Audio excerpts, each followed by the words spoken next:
श्रीगौरी वक्त्रपद्मार्का श्रीविघ्नेशा गजानना उत्तिष्ठ सुरसम्पूज्या त्रैलोक्यं पालनं कुरु। श्रीगौरी वक्त्रपद्मार्का श्रीविघ्नेशा गजानना उत्तिष्ठ सुरसम्पूज्या त्रैलोक्यं पालनं कुरु। उत्तिष्ठोत्तिष्ठ हेरम्बा उत्तिष्ठ गणनायका उत्तिष्ठ करुणापूर्णा भक्तानां भाग्यदायका।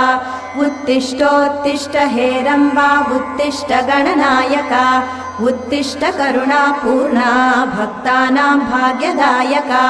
श्रीयाकुवाहन शिवात्मज दिव्यगात्रा श्रीभिन्नदन्तधनुजान्तक सूक्ष्मनेत्रा सर्वार्ति दुःखशमना फणिराजसूत्रा देवा गणेश्वर विभो तव सुप्रभातम्।